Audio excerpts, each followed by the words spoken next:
Administração Financeira 2, aula Hipóteses de Mercados Eficientes. Esta aula está em duas partes, dois vídeos. Parte 1, Decisões Financeiras e Hipóteses de Mercados Eficientes. E parte 2, alguns pontos para reflexão. Parte 1, Decisões Financeiras e Hipóteses. A nossa disciplina tem um foco de olhar as decisões de investimento e de financiamento das empresas não financeiras. Nós destacamos o objetivo das decisões financeiras, trazer valor, agregar valor, maximizar valor para as empresas. O método de análise, nós vimos o VPL como um método superior e nós vimos que para criar valor, a empresa tem que trazer projetos com VPL maior que zero. O principal ponto para refletirmos nesta aula é se as empresas conseguem trazer valor nas suas decisões de investimentos e nas suas decisões de financiamentos.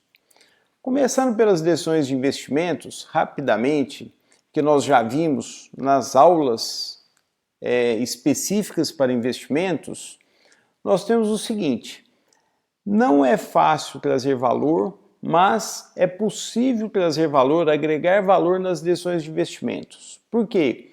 Porque a empresa se especializa no ramo que ela está, no setor que ela está, e ela consegue acumular competências, acumular capacidades para trazer valor. Ela muitas vezes consegue localizar demanda insatisfeita, criar barreiras à entrada, produzir com eficiência interna, a baixo preço, a baixo custo. Ela consegue desenvolver produtos, colocar produtos novos no mercado. O ambiente concorrencial dela, no setor que ela está, à medida que ela vai acumulando competências, propicia essa agregação de valor, porque ela tem um ambiente concorrencial limitado aos concorrentes no nível dela. E à medida que ela se especializa e que ela vai agregando competências, ela vai criando as possibilidades de trazer valor nas suas decisões de investimentos. O ponto principal para essa aula fica em relação às decisões de financiamento. Nós conseguimos avaliar as decisões de financiamento com a mesma ferramenta que nós analisamos as decisões de investimentos, ou seja, com o VPL. Nós temos apenas uma inversão dos sinais do fluxo. O investimento nós analisamos uma saída e o retorno, e o financiamento nós analisamos a entrada de recursos na empresa e depois o que a empresa paga para os credores, para os detentores dos títulos de dívida ou os seus títulos de direito. Nós temos aqui este exemplo simples, pagamento de juros e principal, mas nós podemos ter aqui qualquer formato de fluxo no financiamento. Nós apenas temos o quê? A inversão do sinal do fluxo. Então, o investimento a saída e o financiamento a entrada. A empresa faz a captação, depois ela paga juros e principal. Então nós temos aqui a mesma estrutura do VPL utilizada para analisar o que? Uma decisão de financiamento. Colocando como taxa de desconto o que? O custo de oportunidade, o custo de oportunidade de captação de recursos. A empresa capta recursos pagando o quê? Um percentual do DI, 140% do DI, 150% do DI, ou ela paga DI mais X%, ela paga DI mais 2, DI mais 2,5%, quanto que ela paga? Então nós temos aqui, se nós colocarmos o custo de oportunidade de captações alternativas e analisar o fluxo do financiamento que ela está tomando, ela tem o quê? Ela tem um VPL. E é possível agregar valor nas decisões de financiamento? Os autores que estamos seguindo eles colocam 3 maneiras de se criar oportunidades valiosas de financiamento, ou seja, oportunidades para trazer valor nas decisões de financiamento. A primeira que os autores colocam é enganar investidores, empacotando vários títulos. De que forma? A combinação de títulos torna mais difícil a avaliação do que tem dentro dos títulos. E isso nós criaríamos o quê? Uma oportunidade para a empresa captar recursos a uma taxa menor, porque vários títulos estão ali, e com isso trazer valor para a empresa. É o que está colocado aqui. Nós temos os exemplos das operações estruturadas. No Brasil nós tivemos uma operação muito utilizada nos anos 2006, 2007, antes da crise de 2008, que eram os duplo indexadores. Essas operações prometiam um custo de financiamento abaixo para as empresas, mas essas operações traziam dentro delas tinham opções de dólar principalmente. Ela trazia aparentemente um custo menor, mas ela oferecia um risco maior também. Então, se analisasse a relação custo de captação e risco, não necessariamente estas operações estavam trazendo valor. E há ainda que se considerar o quê? Os custos de estruturação.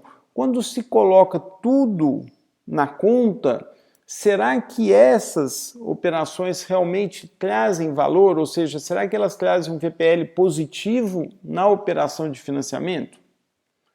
Uma segunda forma de se trazer valor em decisões de financiamento é quando há subsídios. Quando há subsídios no instrumento de financiamento. E isto há no Brasil efetivamente. Nós temos exemplos de BNDES, nós temos exemplo de crédito rural, onde há taxas subsidiadas. Nós temos exemplo de títulos, não só do agronegócio, mas títulos do mercado imobiliário também. Aqui eu coloquei exemplo do agronegócio, mas há títulos onde há um benefício fiscal. Por quê? Porque há isenção de imposto de renda para a pessoa física. Ou seja, esses títulos, quando colocados junto às pessoas físicas estão isentas do imposto de renda que incide sobre esses títulos. Então, os subsídios podem permitir com que aquele instrumento de financiamento traga um valor para as empresas. Não se pode desprezar também os custos de estruturação e as contrapartidas, às vezes, exigidas nessas operações. Uma terceira forma é a criação de novos títulos. E aqui há uma combinação dos 2 pontos anteriores. O duplo indexador que eu coloquei como exemplo era um título que foi criado. Ele aparentemente trazia uma redução de custos, mas ele trazia riscos associados. Há títulos de dívida com opções, e isto não é de hoje, isto existe há muito tempo no mercado. Eu coloco aqui este exemplo da Copene, que eu já usei em sala de aula, uma empresa que nem existe mais hoje, que nos anos 90 fez uma emissão com algumas opções, era um título de dívida, um bond internacional, em que ela colocou opções dentro desse título. É uma opção que traz alguma vantagem para o investidor e às vezes alguma vantagem para a empresa. Isso pode trazer valor, mas isso também traz o quê? Traz riscos associados. E aqui também os títulos que eu mencionei no item anterior. Os mercados eficientes trazem uma afirmação importante. Se os mercados são eficientes, os gestores não conseguiriam agregar valor enganando os investidores, a afirmação dos autores que estamos seguindo. Por quê? Vamos à definição de mercados eficientes. Se o mercado é eficiente, o preço daquele ativo, daquele título, daquela ação reflete as informações disponíveis. Reflete o quê? O valor implícito daquele título, daquela ação. Os preços dos títulos reagiriam rapidamente à informação disponível. Então, se uma operação estruturada, onde nós temos dela, só para colocar como exemplo, o título está ali, ele tem, vamos falar, vários instrumentos dentro do título. Por exemplo, o duplo indexador, ele tinha o quê?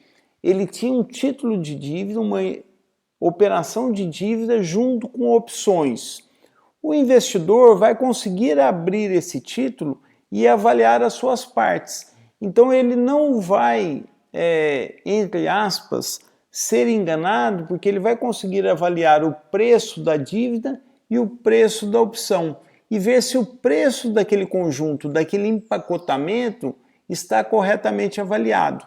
Então, a hipótese de mercado eficiente fala o seguinte: a informação disponível, o investidor analisa e precifica corretamente, ou seja, não há como empacotar e com isso ter um custo menor. Por quê? Porque o investidor vai conseguir, entre aspas, desempacotar e analisar as suas partes e precificar de forma correta. O que causaria a eficiência dos mercados?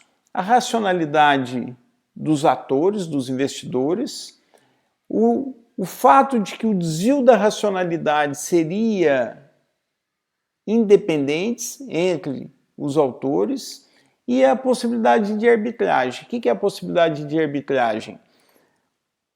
Títulos precificados de forma errada passariam por uma correção. Por quê? Porque os atores, os investidores, venderiam os títulos caros e comprariam os títulos baratos. O que muitas vezes isso não é possível por conta da disponibilidade de títulos substitutos. E as consequências das hipóteses de mercados eficientes?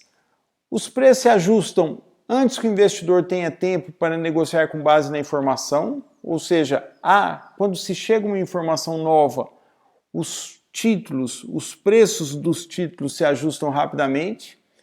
E as empresas deveriam receber valores justos pelos títulos que emitem, os títulos de dívidas, as ações. Justo significa o quê?